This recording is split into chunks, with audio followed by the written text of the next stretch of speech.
No Dia dos Namorados, 14 de fevereiro, os Estados Unidos lançaram o poder de sua força aérea sobre um campo secreto do ISIS que ficava na Síria. Como você deve se lembrar, 3 americanos foram mortos na Síria e em dezembro eles foram executados a queima-roupa. E nós determinamos que o assassinato foi cometido por militantes do ISIS que estão escondidos justamente no território da Síria. O presidente Trump disse que nenhuma perda de vida americana ficará sem vingança e impune. O mundo deve saber que por uma vida americana, centenas, se não milhares daqueles que organizaram, executaram e causaram nossas perdas serão eliminados. Vou mostrar os detalhes para vocês, vou mostrar as fotos, mas primeiro vamos conversar mais um pouco sobre legitimidade. Como ex-soldado das Forças de Defesa de Israel, quero dizer a vocês que isso era algo que sempre quisemos ver. Bem, tanto em Israel quanto nos Estados Unidos, um dos nossos mortos, um dos nossos capturados. E tenham certeza, centenas ou milhares dos seus, não é olho por olho, não é 2 dos seus por um dos nossos, não, por um dos nossos, 1000 dos seus. Agora vamos aos fatos, aos vídeos e às evidências fotográficas. Isso é um lembrete. Se fizerem mal aos americanos, vamos caçá-los, encontrá-los e destruí-los. E isso nos leva a esse ataque em grande escala que foi anunciado na manhã de sábado, 14 de fevereiro.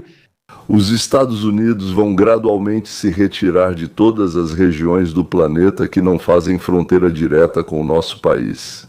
Mas o processo de retirada ou de mudança de foco exige 2 processos simultâneos. O primeiro é limpar o território adjacente a nós de inimigos, incluindo estados que são agressivamente hostis aos Estados Unidos, Irã, Coreia do Norte e alguns outros, e limpar essa faixa do crime, ou seja, dos cartéis e dos carbonistas, por exemplo. Nós consideramos ambos como estruturas criminosas.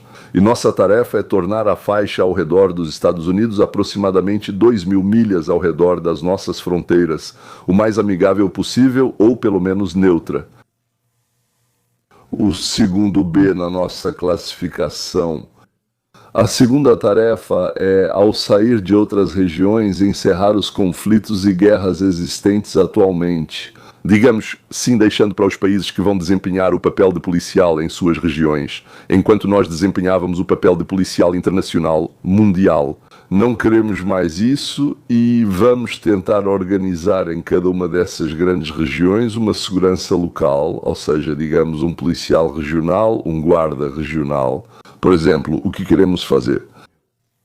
Queremos acabar com a guerra entre Rússia e Ucrânia, acabar com o conflito entre Azerbaijão, Turquia e Armênia.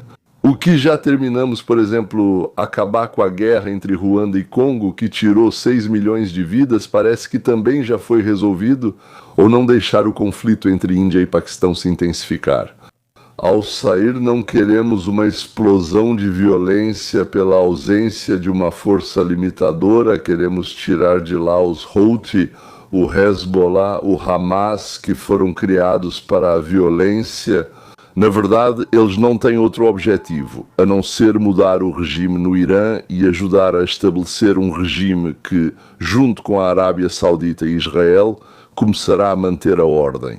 Na parte deles do mundo, naturalmente, há muitos que vivem de pilhagem, não sei como dizer isso de forma mais precisa, lucrando com guerras, saques, extorsão, incêndios e coisas do tipo. Tanto países, quanto pessoas, quanto organizações, eles entendem que isso é o fim do modo de vida deles. Por isso, somos obrigados a recorrer a medidas que, posteriormente, serão adotadas pelos países responsáveis pelo território de seu protetorado, que eles protegem, ou seja, defendem. Sim, e claro, quando nos provocam para uma briga durante o governo Trump, nós revidamos. E fazemos isso quando queremos, onde queremos e tanto quanto queremos. E de jeito nenhum de forma proporcional, de jeito nenhum de forma proporcional. Essas são fotos do ataque, então o que vocês veem aqui são as consequências de um poderoso bombardeio contra um dos pontos de apoio do Daesh. Temos 4 fotos, esta é a primeira foto, mais uma foto, essa eu acredito é de drones. 4 bombas foram lançadas com alta precisão, rapidamente, uma após a outra, bum, bum, bum, bum. Os caras maus recebem ogivas bem na testa. Bem aqui vemos mais um impacto de bomba como resultado dos ataques aéreos, e então temos mais uma foto tirada bem aqui de uma explosão poderosa atingindo o posto de comando do ISIS. A posição deles, francamente, é incrível ver como eles recebem o recado. Ei, querem matar americanos? Isso não vai ficar impune. Os aviões estão no ar.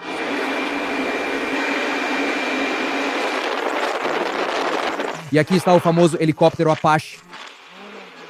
Vai atrás. Justiça. A CON determinou os locais, a localização do acampamento de Iguila. Os bombardeiros, helicópteros e drones foram enviados aos alvos designados. Acredito que este seja um caça F-15 e este aqui é um avião de ataque A-10.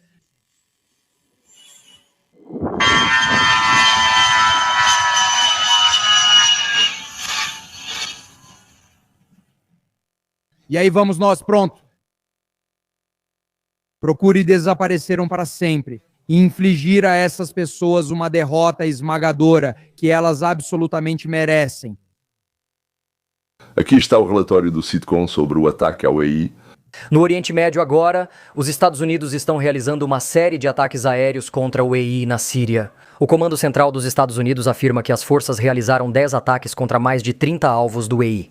Tudo isso responde ao ataque de emboscada do grupo terrorista em dezembro, que matou 2 militares americanos. A tradutora americana Lama Hassan acompanha a história de Londres. Lama, prazer te ver. O que mais pode nos contar?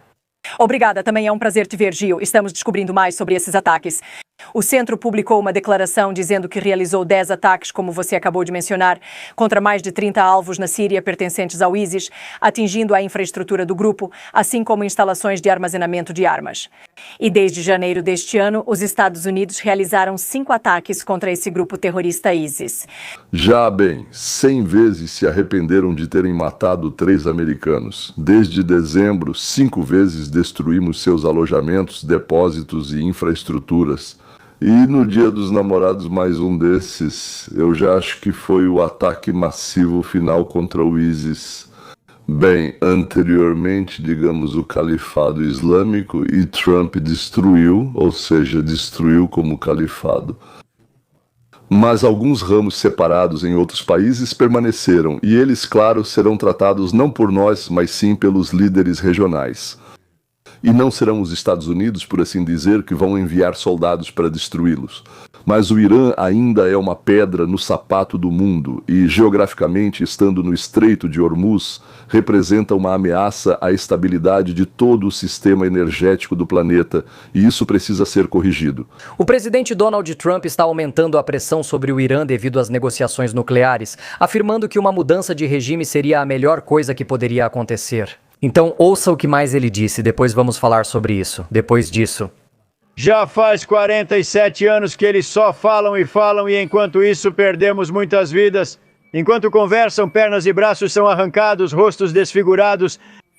Isso já dura há muito tempo, então vamos ver o que acontece. Enquanto isso, nós recebemos uma força enorme e poder adicional. Como vocês sabem, outro porta-aviões partirá em breve, então vamos ver como será. Se pudéssemos resolver isso de uma vez por todas, seria bom. Lama, como vão as negociações nucleares com o Irã? Sim, Joe. Ouvimos o presidente Trump dizer que prefere um acordo com os iranianos. Mas ele também disse que, se o acordo nuclear não for fechado, o presidente alertou o Irã sobre um desfecho muito traumático. Ele também afirmou que a mudança de regime é a melhor coisa que poderia acontecer. Relatos indicam que a segunda rodada de negociações entre Estados Unidos e Irã ocorrerá na próxima semana. Os Estados Unidos exigem que o Irã pare de enriquecer urânio. O Irã até agora declarou sua disposição de limitar seu programa nuclear em troca do levantamento das sanções. Enquanto isso, como vocês ouviram, o presidente Trump disse que os Estados Unidos estão aumentando suas forças militares na região. O segundo porta-aviões americano, Gerald Ford, será enviado para o Oriente Médio. É claro, este é o maior navio de guerra do mundo. O porta-aviões Abraham Lincoln já está na região, Joe. Até 10 ou 12 de março, uma força naval americana sem precedentes estará posicionada perto do Irã. Até esse momento, ou o Irã e os Estados Unidos chegarão a um acordo, ou os Estados Unidos iniciarão as ações para as quais todas essas forças foram reunidas em um só punho. Vamos perguntar ao general Kim, diretor do Instituto de Estudos de Guerra, como ele vê isso, como ele imagina o que está acontecendo agora com ou entre os Estados Unidos e o Irã. O que ganhamos com o fato de Gerald Ford estar indo para o Golfo Pérsico? Você acha que precisamos de 2 porta-aviões lá para atacar o Irã de forma eficaz? Sim, absolutamente, para que nosso público entenda. Quando realizamos a Operação Martelo da Meia-Noite em apoio à guerra de 12 dias de Israel para destruir o programa nuclear do Irã, tínhamos 2 grupos de ataque de porta-aviões na região. Naquela época, provavelmente nem todos sabiam disso, mas é um fato. 2 coisas estão acontecendo aqui e é por isso que estamos reforçando nossa presença militar na região. Isso passa despercebido porque vocês não veem. Dezenas de milhares de aviões e mísseis já estão sendo transferidos para a região há semanas. Vocês sabem para as inúmeras bases que temos em toda a região do Oriente Médio, e alguns deles também decolaram do Oriente Médio, graças ao alcance deles que permite atingir o alvo. E obviamente temos capacidades também nos Estados Unidos, como deixamos claro. Na Operação Martelo da Meia-Noite, todas as missões de bombardeio partiram do território continental dos Estados Unidos. Então, o segundo grupo de porta-aviões já está a caminho daqui e ele é absolutamente necessário, considerando todas as outras circunstâncias, para cumprir 2 tarefas. Isso é necessário para garantir a proteção de nossas bases americanas na região, ajudar Israel a proteger suas bases e seus centros populacionais que foram atacados na Guerra de 12 dias e, em segundo lugar, realizar uma campanha ofensiva abrangente que será bastante ampla, não apenas contra o potencial ofensivo deles, que inclui milhares de foguetes, lançadores para apoiá-los, depósitos de drones e mísseis de curto alcance. Essas são as armas que eles usam para retaliar e com certeza vão retaliar. Eles já demonstraram isso durante a Guerra de 12 dias e precisamos estar devidamente preparados para isso. E os meios para isso? Primeiro, queremos nos proteger do que for lançado e depois evitar o maior número de lançamentos possível. Mas eu diria que numa fase inicial da campanha aérea vamos atacar as capacidades ofensivas deles. Além dos alvos de liderança, toda a infraestrutura que literalmente sustenta esse regime provavelmente será alvo das nossas ações. O que exatamente queremos do Irã? O que estamos fazendo lá? Em quais condições? Vamos sair e entregar as rédeas do poder a um líder regional ou a uma equipe de líderes regionais? Já desmantelamos as capacidades nucleares do Irã, limitamos o programa de mísseis, interrompemos o apoio a militantes e combatemos a repressão a manifestantes.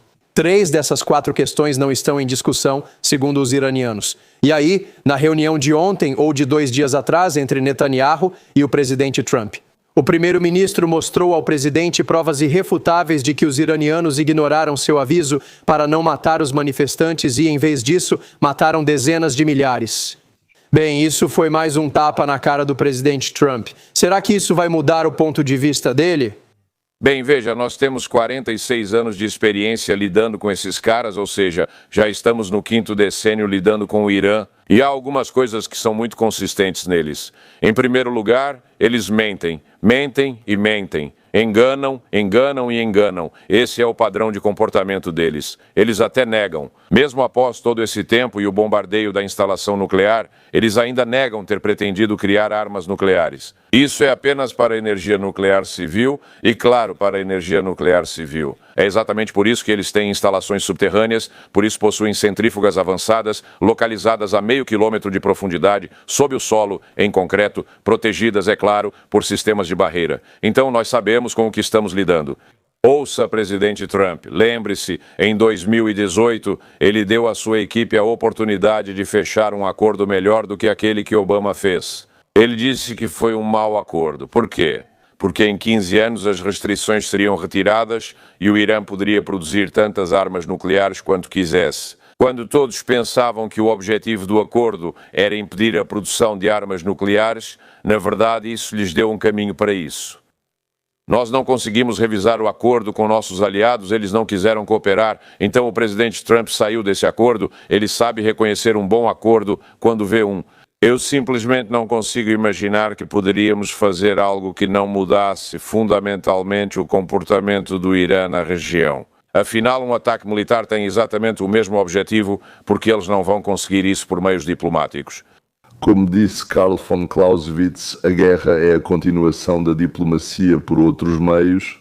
Aliás, eu costumava pensar que essa frase pertencia a Talleyrand, mas a IA me convenceu de que foi Karl von Clausewitz que escreveu um livro sobre a guerra, que aliás foi frequentemente citada em seus trabalhos tanto por Lenin quanto por Stalin. Agora vamos ouvir o nosso comandante-chefe. É muito traumático, não quero que isso aconteça, mas precisamos fazer um acordo. Eles deveriam ter feito um acordo da primeira vez, mas em vez disso receberam um ataque noturno. Isso será muito traumático para o Irã se não houver acordo. Caso contrário, será uma história totalmente diferente. Mas tivemos uma reunião muito boa ontem com Bibi Netanyahu e ele entende. Bem, a decisão final é minha. Se esse acordo com o Irã não for muito justo e muito bom, então será, eu acho, um momento muito difícil para eles. Esse é um dos comandantes militares mais talentosos dos Estados Unidos, David Petraeus. Bem, o homem já está com uma certa idade, claro, mas já se formaram lendas sobre ele. Como você avaliaria a situação atual das coisas hoje? Você acha que o Irã foi contido? Bem, a principal questão é se o Irã está disposto a fazer alguns compromissos em relação à sua posição muito rígida sobre o programa nuclear e também se é possível incluir. Como você disse, o primeiro-ministro Netanyahu pede a Trump que inclua o programa de mísseis do Irã na discussão.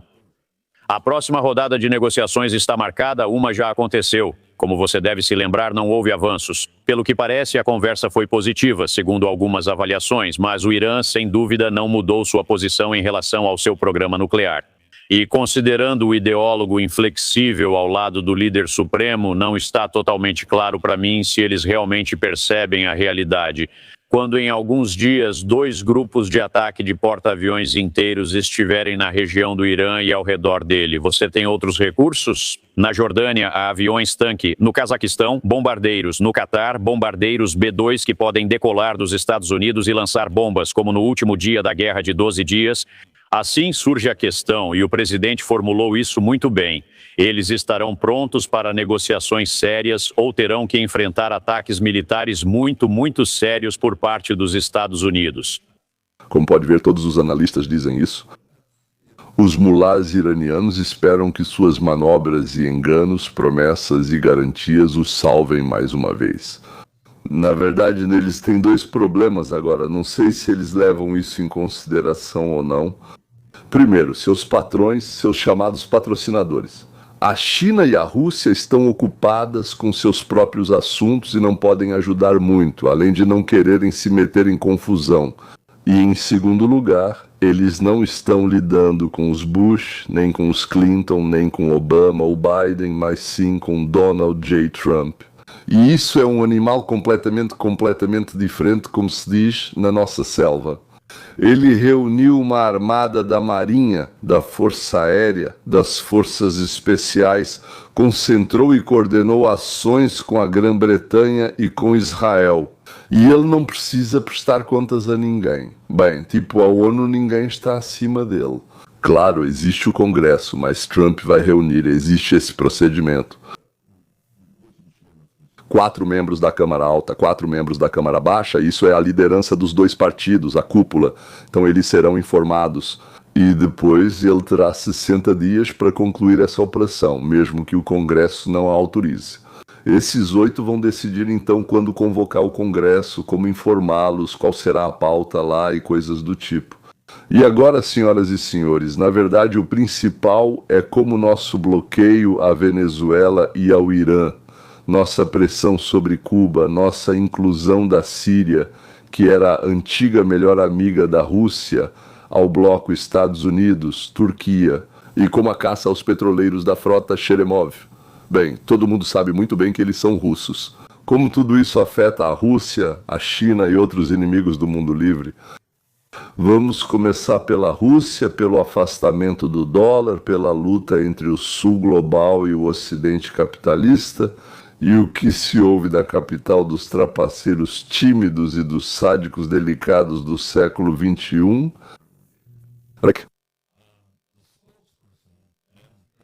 O porta-voz, Dmitry Peskov. Ele declarou que a Rússia não recusou o dólar é que nos deixou, tudo bem. Bem, essa é uma frase bastante interessante, vinda da boca de um representante do Kremlin. Depois ele disse, se as condições mudarem e o dólar voltar a ser prático, os países, incluindo a Rússia, talvez voltem a usá-lo novamente. Por que o dólar foi embora de vocês? Vocês lutaram contra o dólar com todas as forças, como se diz, até a morte. O dólar era o principal mal, o inimigo maligno. O dólar é impresso nos Estados Unidos e, bem, para ser totalmente honesto, eles imprimem quanto quiserem. Porque para imprimir esse papelzinho, eles precisam gastar 11 centavos e o papel está pronto, e com ele já podem sair por aí. E comprar o que quisermos, enquanto todos os outros precisam, digamos, extrair, transportar e vender 1,5 toneladas de carvão. Bom, claro, depende da região e do tipo. Então, como disse antes Peskov, o dólar deve ser destruído. O caso está com Yeplant D. E nós saímos porque fomos obrigados, não porque queríamos. Espere um segundo. Mensagens baseadas em propostas internas russas sugerem que M desviou o transporte de acompanhamento. Criar folhas de fóruns 1500. Se chegarmos a um acordo sobre a Ucrânia, a Rússia agora diz que talvez possamos implementar projetos energéticos conjuntos. Talvez possamos investir juntos em diferentes áreas e desenvolver a cooperação. Sentiu-se o cheiro de dinheiro e os projetos conjuntos seriam no território da Ucrânia, talvez nos territórios controlados por nós na Venezuela, Irã, Cuba, Síria. Só Deus sabe, mas o principal é isso, claro. 280 bilhões de ativos russos congelados podem ser usados para investimentos em energia, projetos industriais e para a reconstrução da Ucrânia. Os juros desse valor, o lucro, vão ser recebidos então pelos russos como proprietários desse investimento. E com isso quem vai administrar serão os americanos, embora entre eles também existam pessoas corruptas, mas mesmo assim é diferente, eles se vendem de outra forma e por muito menos dinheiro. Então esse dinheiro vai ser limpo, legal, ninguém vai tirar, ninguém vai confiscar, já pode ser passado para os filhos, netos, amantes e para quem quiser. E o dólar de repente deixou de ser inimigo e se tornou simplesmente o melhor amigo. Mas ao mesmo tempo, desculpe, não, isso é uma facada, uma pequena, mas muito afiada facada nas costas da China que promovia o Yuan. Isso é uma traição ao Yuan, certo? Muito interessante, simplesmente muito interessante. Aqui está a primeira parte do quebra-cabeça. Algo está acontecendo, e isso está relacionado à Ucrânia. Jason, conte-me sobre a crise dos mísseis de Cuba, do que se tratava e o que ocorreu na época. Crise dos mísseis de Cuba? Bem, você gostaria de saber, como posso dizer, apenas de forma geral o que aconteceu lá, ou você está interessado em detalhes mais sérios? Só de forma simples, o que aconteceu. Em geral, eu sei que estou te pegando de surpresa. Quero dizer, não sei se vou lembrar de todos os detalhes, então só de cabeça, o que aconteceu. Não procura, não enrola e não... Não, olha, mãos longe do computador. Então, a crise dos mísseis cubanos foi quando eles iam colocar mísseis nucleares em Cuba, ou pelo menos mísseis que poderiam alcançar os Estados Unidos. E isso, obviamente, foi um sinal de alerta para nós. Mas os soviéticos respondiam que muitos países da Europa já tinham mísseis nucleares apontados para eles. Para eles isso era justo, para nós era diferente. Ninguém fazia isso, então aconteceu. Ah, legal. Você lembra qual era o país para o qual tudo convergiu? No fim, tudo se resumiu a um país só. Ninguém se lembra disso, ninguém se lembra disso. Mas era exatamente sobre isso que era a verdadeira discussão. Você está certo? Era sobre esperar aí, a justiça tem que ser mútua. Vocês colocaram todos ao longo da nossa fronteira, o que não é justo. Então faremos o mesmo na sua costa. Assim como vocês podem nos atingir rápido, também poderemos fazer isso com vocês. E nós dissemos não e achamos que tudo isso acabou, porque Kennedy foi tão firme e ele disse: vou posicionar navios e vocês não vão cruzar essa linha. E isso é só parte da verdade, mas houve um acordo. Nós vamos retirar nossos mísseis da Turquia e não vamos perseguir a Turquia. Certo? E a Turquia naquela época ficava bem na fronteira com a União Soviética. E isso era como posicionar mísseis. E por isso dissemos, vamos retirar esses mísseis. Afinal, eles já são velhos e obsoletos há muito tempo. Foi exatamente isso que dissemos. Então nós retiramos os nossos, vocês retiram os seus e ficamos quites. Dessa forma, ambos saímos da situação como vencedores. Alguém não sabia disso, para mim é novidade. Eu sinceramente achava que Khrushchev decidiu não se envolver, mas ao que parece houve uma troca. Então é isso, né? Viver e aprender. Minha pergunta é que nós desistimos da Turquia. Agora estamos caminhando para outro bloqueio, talvez porque a Rússia acabou de enviar seus navios, alguns barcos para prestar ajuda e tudo mais para Cuba. O México está fazendo isso, algum outro país também está fazendo isso, e nós dissemos, vocês não vão entrar, vocês não poderão entrar no porto. Não sei se vamos fazer um bloqueio, mas essa sensação me pareceu muito semelhante. E eu conversei com meu amigo e ele disse: Turquia? O que você quer dizer? Você está falando do país, Turquia. Esse foi o fim da crise dos mísseis de Cuba. É possível que a situação com Cuba, que essa questão cubana seja resolvida pelo que estamos fazendo e decidindo na Ucrânia, exatamente como resolvemos da última vez com a Turquia? É possível que tudo isso esteja acontecendo porque eles sabem que Donald Trump quer controlar este hemisfério. E da última vez que isso aconteceu, a Rússia cedeu, mas tivemos que sacrificar alguma coisa. Estou curioso para saber o que vai acontecer, já que agora ele diz que talvez o dólar americano ou o SWIFT voltem. Eles estavam se reorganizando, lembra? Nós íamos reconstruir algo, criar algo totalmente novo para competir com isso. Ele diz que talvez seja útil, mas o que está acontecendo? Você entende pelo menos um pouco disso? Jason, parece que Glenn Beck acha que vamos abandonar a Ucrânia. Eu já disse várias vezes que os Estados Unidos só vão dar alguma coisa para a Ucrânia antes das eleições em novembro deste ano.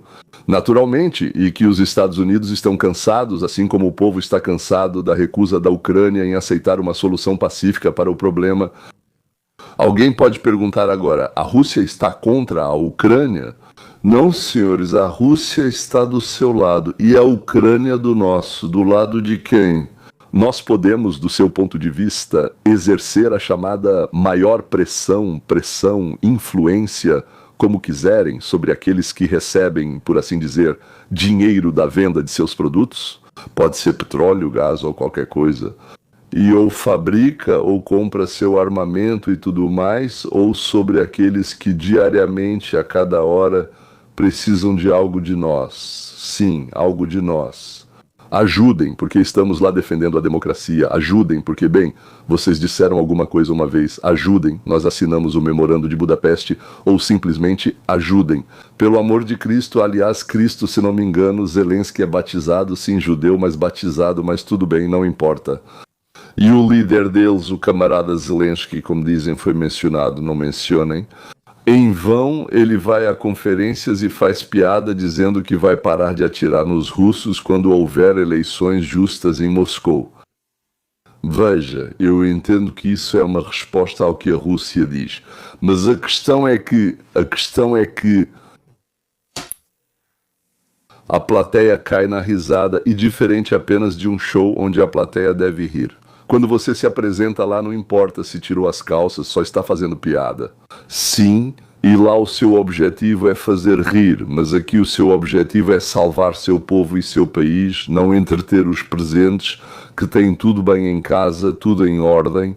Riram, aplaudiram, esqueceram, foram embora e começaram a cuidar das suas vidas. E Bem, em primeiro lugar, eu acho que eles estão realmente desesperados. Acho que isso mostrou que eles são um tigre de papel, coisa que nunca pensamos deles. Mas eles sobreviveram, e sobreviveram graças à aliança com as potências do eixo, se quiser, sabe? Com a China, o Irã e todos os outros. Então é nisso que eles estão envolvidos. Mas agora eles estão negociando acordos comerciais com os Estados Unidos, assim como acordos de petróleo com os Estados Unidos, e estão voltando ao nosso dólar. E tudo isso depende completamente da Ucrânia. Isso, claro, é apenas uma suposição, mas o desejo de afastar a Rússia da China, como fez, aliás, Nixon uma vez, só que ele, ao contrário, afastou a China da Rússia, da União Soviética naquele momento. Então isso é uma tarefa da política americana desde antes de Obama. Quando Obama assumiu pela primeira vez, quando se sentou na Casa Branca, essa era uma das tarefas que os presidentes anteriores deixaram para ele. Acho que a Ucrânia é a principal aposta na mesa. Ou seja, a Ucrânia é uma ficha na mesa, um objeto de barganha. Bem, como dizem em russo, por assim dizer, isso soa desagradável, mas, no entanto, é uma moeda de troca no jogo dos grandes jogadores. É disso que a Ucrânia realmente tinha tanto medo? Bem, eu pessoalmente tenho medo disso. O que significa que ela não escolheu o mal menor. E se Glenn Beck estiver certo, então ela perdeu por não ter feito concessões. É bem possível que Trump tenha decidido que, às custas da Ucrânia, ele conseguiria minar a aliança com o Império Celestial e com o imenso país, tirar pelo menos algum proveito, como dizem, de um bode ruim, pelo menos um tufo de lã. Desculpem, ucranianos, não estou chamando vocês de bode ruim, é só uma expressão alegórica. Como seria insano se tudo fosse ao contrário. A Rússia mudou por causa da Ucrânia, a Rússia mudou e agora eles estão contra a China. É interessante. E consigo imaginar que isso aconteça. E seria muito interessante ver como M. Quero dizer, o que a esquerda vai falar? Nos anos 80, lembro que diziam que Ronald Reagan era um monstro, que mataria todos e destruiria tudo. Esse tipo de coisa. E tudo aconteceu exatamente sim, ao contrário. Mas isso levou mais tempo do que agora. Sabe, isso está bem recente na memória. Não foi preciso esperar 9 anos para começar a desmoronar e está desmoronando agora mesmo. E cada exposição, e isso parece ser o tema do programa de hoje. Parem de ouvir os especialistas. Absolutamente todo especialista nos levou a essa situação complicada. E agora, a pessoa que vai contra todos esses especialistas e segue em uma direção completamente oposta, parece estar virando toda a situação de cabeça para baixo. Quero chamar a atenção para o fato de que os apresentadores de programas de TV e podcasts americanos não demonstram absolutamente nenhuma empatia pela Ucrânia. Absolutamente nenhuma, me desculpe, sim. Ou seja, vocês perceberam que o que os preocupa é a luta contra a esquerda, ou se eles são de esquerda, a luta contra a direita, ou seja, questões internas. Romper a aliança da China com a Rússia e trazer o Sul de volta ao dólar, bem, falando mundialmente como é, o Sul global ao dólar, sim, projetos de investimento, mas o fato de que para isso é preciso entregar a Ucrânia para a Rússia não é mencionado uma única vez. Porque isso não interessa a eles, senhores, absolutamente. Tenho certeza de que você não se interessa pelo que acontece no Gabão, você não se interessa pelo que acontece no Gabão e mesmo na Guatemala você também não se interessa muito, certo? Tudo bem isso. Eu tento explicar aos meus amigos ucranianos que eles não têm mais tempo para manter sua independência. Eu diria, até meados de agosto, até esse momento, Trump ainda está interessado em anunciar e estabelecer a paz nessa parte do planeta. Será possível chegar com essa questão, anunciar que tudo está ótimo e então, em outubro, desfilar a cavalo por causa disso? Porque se as coisas caminharem para uma aproximação com a Rússia, afastar a Rússia da China é muito mais importante para a política americana do que impedir que a Ucrânia perca a guerra. Eu entendo que isso é o mais importante para você e que não compreende como pode ser diferente para outra pessoa. Não importa, mas é isso que eu demonstro para você dia após dia. Isso não é importante para a maioria dos americanos, ou seja, teoricamente é importante. É como no Gabão, a ideia de Donald Trump de substituir o policial global por gendarmes regionais. e a organização desses protetorados, onde haverá uma única força que não tem medo de usar a força, porque hoje a ONU não usa a força, não porque não quer, mas porque não pode. Provavelmente isso terá um papel positivo na prevenção de guerras constantes de pequena e média escala no planeta. Talvez coloque a Ucrânia sob um protetorado contra a Rússia. Embora Rubio esteja fazendo tudo o que pode agora. Bem, algumas tentativas, não sei, tudo o que pode, não tudo o que pode, é só uma expressão, tudo o que pode não. Ele está tentando reviver a Europa moribunda e dar a ela forças, torná-la uma potência, é um pouco de tautologia, sim, dar a ela forças para se tornar uma potência como ela foi uma vez durante 3 ou 4 séculos, mas uma potência não voltada para a expansão, e sim uma potência voltada para a proteção, para a defesa dos países da sua região e para a defesa de toda a região. Dos bárbaros, tanto de dentro quanto de fora, que certamente vão querer tomar aquilo que pertence a uma civilização amolecida. Foi assim todas as vezes ao longo, como eu já disse, de 6.000 anos. Eu, na verdade, temo que para a Europa o tempo já passou e as divergências internas, assim como a presença desses povos bárbaros, agressivos e invejosos dentro desses países, já decidiram seu destino rumo ao califado. Ou então, sei lá, serão presas que serão despedaçadas por predadores mais enérgicos. Como isso vai acontecer, nós não sabemos, se será a Rússia ou a Turquia. Alguém totalmente novo e inesperado. Mas a Ucrânia, a Europa já não conseguirá mais se proteger, eu temo. Ucrânia. A Ucrânia tinha potencial para ser o renascimento da velha senhora, mas não foi. Está acontecendo mais uma redistribuição do mundo, talvez isso nos salve, talvez salve nossa espécie Homo sapiens da destruição total.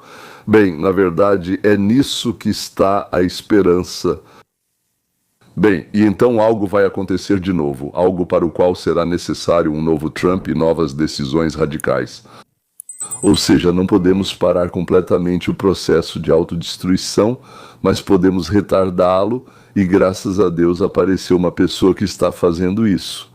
Viva Trump! Até logo, continuação.